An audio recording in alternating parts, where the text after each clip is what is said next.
तो कहानी की शुरुआत में हमें एक लड़की दिखाई जाती है जो अपने भाई के लिए खाना बना रही होती है। उस लड़की का नाम है काया। एक्चुअली में कुछ महीने पहले ही उसकी माँ की मृत्यु हो गई है, तो अब उसे ही अपने भाई का ध्यान भी रखना होता है और वो खुद भी अपनी माँ की मृत्यु से बहुत टूट गई है। लोगों से ज्यादा घुलती मिलती नहीं है, बाहर नहीं जाती है। पर आज उसकी दोस्त ने उसे मिलने के लिए समुद्र के किनारे बीच पर बुलाया था, तो उसी से मिलने के लिए वो जा रही होती है। अब वो उसकी दोस्त से मिलती है, दोनों बहुत खुश होते हैं। उसकी दोस्त का नाम है टेसी। अब टेसी उसे बताती है कि यहाँ पर उसका बॉयफ्रेंड है जो उसे जेटबोट से समुद्र में घुमाने ले जाएगा। उसके बॉयफ्रेंड का नाम है जूलियन, और हम यहाँ देखते हैं कि जूलियन का एक भाई भी है जिसका नाम है जेंडर। तो यहाँ पे टेसी काया को कहती है कि यार तुम भी हमारे साथ चलो ना, हम खूब एंजॉय करेंगे, खूब मस्ती करेंगे और देखो तुम्हारा मूड भी सही हो जाएगा। पर काया कहती है कि हम लेट हो जाएंगे, घर पर मेरा भाई अकेला है, मतलब उसका जाने का मूड नहीं है। पर उतने में ही जेंडर कहता है अरे नाना चिंता मत करो, हम शाम तक जल्दी लौट आएंगे। और उसके बाद सभी लोग उसे फोर्स करने लगते हैं कि चलो ना, कुछ नहीं होगा, मूड सही हो जाएगा, ये वो फलाना ढीकरा। तो सबके कहने पर, सबके फोर्स करने पर काया न चाहकर भी मान जाती है। उसके बाद हम देखते हैं कि जूलियन के पीछे टेसी बैठ जाती है और जेंडर के पीछे काया, और दोनों जेट बोट पर बैठ करके समुद्र की ओर निकल पड़ते हैं। ये लोग समुद्र में खूब मस्ती करते हैं, खूब एंजॉय करते हैं, जिससे धीरे धीरे काया का मूड भी ठीक होने लगता है और उसे जेंडर अच्छा लगने लगता है। और वहीं दूसरी ओर हम देखते हैं कि जूलियन अपनी गर्लफ्रेंड टेसी को इम्प्रेस करने के लिए उस जेट बोट को तेज तेज चला रहा होता है, स्टंट मार रहा होता है। टेसी उसको कहती भी है जूलियन अपना हेलमेट पहनो, हम गिर जाएंगे। पर भाई जूलियन का मानने वाला था, उसे तो स्टंट दिखाना है, इम्प्रेस जो करना है। और यही स्टंट बनने के चक्कर में उनकी बोट पलट जाती है, जूलियन और टेसी नीचे गिर जाते हैं और उन्हीं के जस्ट पीछे उसके भाई जेंडर की बोट आ रही थी, जिस पर जेंडर और काया बैठे हुए थे। उन दोनों की अपनी पिक्चर चल रही है। जेंडर पीछे मुड़ मुड़ के काया को देख रहा होता है और मुस्कुरा रहा होता है। उसको पता नहीं है कि उसके भाई की बोट पलट गई है। और अगले ही पल हम देखते हैं कि जेंडर की बोट जूलियन पर चढ़ जाती है और आगे उसकी बोट से टकरा करके वो भी गिर जाते हैं। और ये एक्सीडेंट इतना भीषण था कि उन दोनों की बोट्स टूट जाती है और समुद्र में डूब जाती है। इस हादसे में हम देखते हैं कि जूलियन की हाथों हाथ मौत हो जाती है और वो समुद्र में डूब जाता है। जब तीनों लोग संभलते हैं तो देखते हैं कि जूलियन तो भाई मर चुका है और जेंडर के भी चेहरे पर और घुटने में बहुत गंभीर चोट आई है। काया बिल्कुल ठीक है, लेकिन टेसी के पेट पे घाव हो गया है। अब केवल समुद्र में काया, टेसी और जेंडर बचे थे। अब यहां से हमें देखने को मिलेगा कि इनका समय खराब आ गया है। ये लोग समझ नहीं पा रहे होते हैं कि अभी हम लोग इतने मजे कर रहे थे, एंजॉय कर रहे थे, इतने खुश थे, और एक ही पल में सब कुछ तहस नहस हो गया है। हमारा एक साथी देखते देखते मारा गया, हम समुद्र में अकेले बचे हैं, हमें पता नहीं हमें कहां जाना है। लेकिन कुछ समय बाद ही एक चमत्कार होता है। उन्हें दिखाई देती है एक बोट, जिसे देख करके वो बहुत खुश हो जाते हैं और जोर जोर से चिल्लाने लगते हैं मदद करो, मदद करो, हमारी मदद करो। उस बोट का कैप्टन होता है रे। वो उन्हें देख लेता है और अपनी बोट को उनके पास लेकर के जाता है, उन तीनों को बोट पर खींच लेता है। अब वो तीनों काफी रिलैक्स फील कर रहे थे क्योंकि उन्हें एक बोट मिल गई थी जिससे वो इस समुद्र से बाहर निकल करके अपने घर पे जा सकते हैं। अब इतने में ही टेसी को पानी की प्यास लगती है, जिससे वो बोट के अंदर जाती है। पर जब वो काफी देर तक वापस नहीं आती तो काया उसे ढूंढने के लिए अंदर जाती है और अचानक कैप्टन रे को एक रूम से बाहर आते हुए देखती है और पूछती है क्या तुमने टेसी को कहीं देखा है? वो पानी पीने के लिए अंदर आई थी। पर यहां पर हम देखते हैं कि कैप्टन रे सही से जवाब नहीं देता। फिर काया उसके बारे में पूछने लगती है कि तुम्हारा नाम क्या है, तुम क्या करते हो, तुम कहां से आ रहे हो? जिसमें कैप्टन बोलता है कि मैं एक मछुआरा हूं, यहाँ पे मछलियां पकड़ने आया हूं। और इन्हीं बातों के बीच हम देखते हैं कि कैप्टन रे एक कोटन पर दवाई लगा रहा होता है। काया को लगता है कि वो दवाई जेंडर के लिए तैयार कर रहा होगा क्योंकि उसको चोट आई है ना। पर कैप्टन रे चालाकी से वो कोटन काया के मुंह पर रख देता है। इससे हमें समझ में आ जाता है कि भैया ये तो बेहोश करने वाली दवाई है, और इससे काया बेहोश भी हो जाती है। अब यहाँ हमें पता लगता है कि वो कैप्टन रे सही इंसान नहीं है। अब वो काया को शिप के नीचे एक कंटेनर में बंद कर देता है जहां पर उसकी दोस्त टेसी पहले से ही बेहोश पड़ी थी। अब वो दोनों लड़कियां नीचे रूम में कंटेनर में बंद थी और उनका दोस्त जेंडर ऊपर अधमरी हालत में पड़ा हुआ था। अब जब दोनों लड़कियों को होश आता है तो वो उस रूम को ध्यान से देखती है जहां वो देखती है कि भैया एक जगह पर हेल्प लिखा हुआ था। उस मैट्रेस पर और दीवारों पर खून के धब्बे थे, जिससे उन्हें ये तो पता चल जाता है कि यहाँ पर उनसे पहले भी बहुत से लोगों को रखा गया था और कुछ बहुत बुरा हुआ था। ये देख करके वो दोनों लड़कियां डर जाती है। अब सीन शिफ्ट होता है कैप्टन रे की तरफ। हम देखते हैं कि अभी अभी उसने रेडियो पर बात करके किसी आदमी को अपने बोट पर बुलाया है। अब जब वो आदमी उसकी बोट पर आता है तो हमें पता लगता है कि वो एक डॉक्टर है। सबसे पहले वो जेंडर को देखता है और कहता है कि ये हमारे काम आएगा। उसके बाद वो लड़कियों को देखने नीचे रूम में जाता है। उसके बाद वो डॉक्टर उन लड़कियों से बोलता है कि मुझे बताओ तुम में से चोट किसे लगी है, मैं उसका इलाज करने यहाँ पर आया हूँ।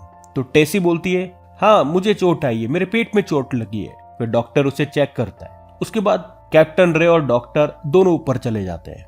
हम दोनों को आपस में बात करते हुए देखते हैं, जिसमें डॉक्टर कहता है कि देखो जेंडर और वो लड़की जिसका नाम है टेसी, उन दोनों को चोट आई है, तो हम एक काम करेंगे, उनके बॉडी ऑर्गन्स को निकाल लेंगे, मतलब शरीर के अंगों को निकाल लेंगे और उन्हें मार्केट में बेच देंगे, बहुत पैसा मिलेगा भाई। जबकि वो दूसरी लड़की है काया, हम उसे दूसरे मुल्क में जाकर के बेच देंगे। अब यहाँ पर इनकी बातों से हमें पता लगता है कि ये कितने खतरनाक लोग हैं। ये ऐसे ही समुद्र में फंसे लोगों की मदद करने के बहाने उन्हें अपनी बोट पर लेकर के आते हैं और जबरदस्ती उनके शरीर के अंग निकाल लेते हैं। मतलब ये शरीर के अंगों की तस्करी करते हैं और लड़कियों की भी तस्करी करते हैं। उसके बाद हम देखते हैं कि ये जेंडर को बांधकर उसके बॉडी ऑर्गन्स निकाल लेते हैं और इसके बाद ये टेसी के बॉडी ऑर्गन्स निकालने के लिए भी उसको ऊपर ले आते हैं। वैसे काया इस बात का विरोध करती है, लेकिन उनके सामने उसकी चल नहीं पाती। कैप्टन रे उसके एक जोर से मारता है जिससे काया बेहोश हो जाती है। अब जब कुछ समय बाद काया को होश आता है तो वो रूम से बाहर निकलने के लिए दिमाग लगाती है। उसके बाद वो एक देखती है कि एक छोटा सा डोर है, अगर वो इसको खोल देती है तो वो बाहर निकल सकती है। वो खूब कोशिश करती है और उसकी कोशिश कामयाब हो जाती है। वो डोर खुल जाता है और उसके सहारे वो बाहर आ जाती है। अब जब वो देखती है कि बाहर कोई नहीं है तो वो चुपके से बोट के अंदर जाती है और धीरे से इंजन रूम में चली जाती है। वहां पर उसे एक फिशिंग एरो मिलती है, फिशिंग एरो जिसके जरिए मछलियों को निशाना लगा करके पकड़ा जाता है। और उधर हम बोट पर देखते हैं कि डॉक्टर टेसी के ऑर्गन निकालने के लिए तैयारी कर रहा होता है। और जब रे वहां पर नहीं होता तो मौका देख करके काया बाहर आती है और डॉक्टर को उस एरो गन से तीर मार देती है। पर उस तीर से डॉक्टर मरता नहीं है, बस थोड़ा सा घायल होता है।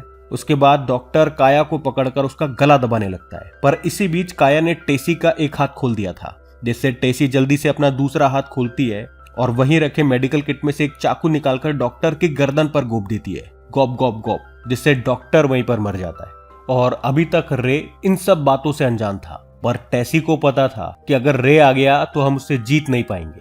फिर उसे याद आता है कि डॉक्टर एक बोट से आया था, वो बोट थोड़ी ही दूर पर खड़ी है, पर उस बोट तक जाने के लिए उन्हें समुद्र में कूदना होगा और तैर कर जाना होगा।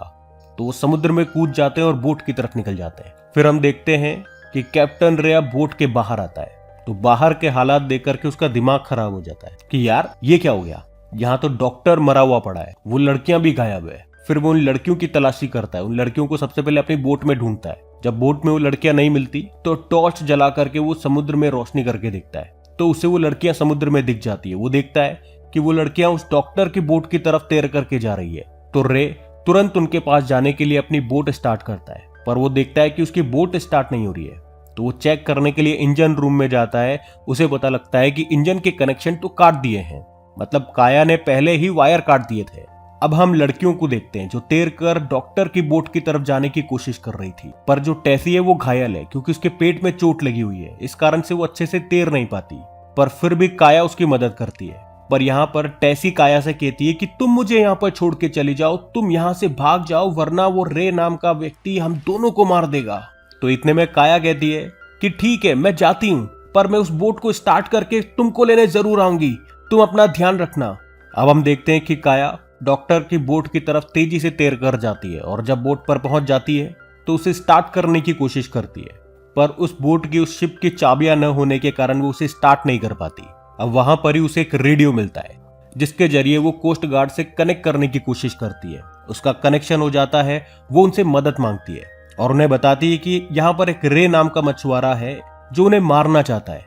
पर कोस्ट गार्ड की टीम बोलती है कि हम आपकी ऐसे मदद नहीं कर पाएंगे, हमें आपकी लोकेशन नहीं पता। वो काया को बोलते हैं कि वहां पर देखो एक पीले कलर का ट्रैकिंग डिवाइस होगा, अगर तुम उसे पानी में फेंक दोगी तो वो एक्टिव हो जाएगा और हमें तुम्हारी एग्जैक्ट लोकेशन पता लग जाएगी और हम तुम्हें बचाने आ जाएंगे।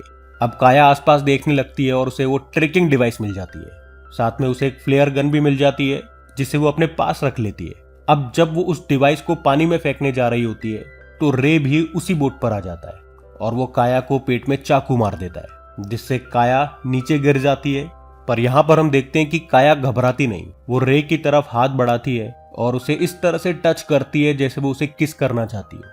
और काया के इस स्पर्श से रे भी उसकी तरफ झुका चला आता है। जब रे अपना चेहरा काया के सामने लेकर के आता है तो काया जल्दी से उसके पास जो फ्लेयर गन थी उसको रे के मुंह में चला देती है, जिस कारण रे बुरी तरह से तड़प तड़प कर मर जाता है। उसके बाद काया उस ट्रैकिंग डिवाइस को पानी में फेंक देती है, पर वो डिवाइस भी किनारे पर ही रह जाती है। अब काया में इतनी जान नहीं बची थी कि वो वहां से उठ पाए और बेहोश हो जाती है। अब रात भर लहरों की वजह से वो बोट हिलती रहती है, जिस कारण से वो डिवाइस पानी में गिर जाता है और पानी में गिरने के कारण वो एक्टिव हो जाता है, जिससे उनकी लोकेशन कोस्ट गार्ड तक पहुंच जाती है। तो वो सुबह उन तक पहुंच जाते हैं, जिससे वो काया को बचा लेते हैं और पास ही में उन्हें टेसी भी पानी में तैरते हुए मिल जाती है। एक्चुअली में टेसी ने लाइफ जैकेट पहन रखा था, जिसके कारण वो डूबती नहीं है और इस तरह से दोनों को बचा लिया जाता है। अब वो दोनों फ्रेंड्स किराने पर पहुंचकर एक दूसरे को जिंदा देख करके खुश होती हैं और मन ही मन गॉड को थैंक्स कहती है, क्योंकि वो मौत के मुंह से लौटी थी। तो इस फिल्म से हमें ये सीखने को मिलता है कि भैया कैसे एक लापरवाही जानलेवा बन सकती है। अगर वे लोग जेट स्कीइंग को ध्यान से चलाते, लड़कियों को इंप्रेस करने के चक्कर में स्टंटबाजी नहीं करते, तो आज वो चारों के चारों जिंदा होते और खुश होते। बाकी साथियों कमेंट करके जरूर बताइएगा कि हमारा मूवी एक्सप्लेनेशन आपको कैसा लगा और आगे कौन सी मूवी का एक्सप्लेनेशन आप चाहते हैं। आज के लिए इतना ही, धन्यवाद।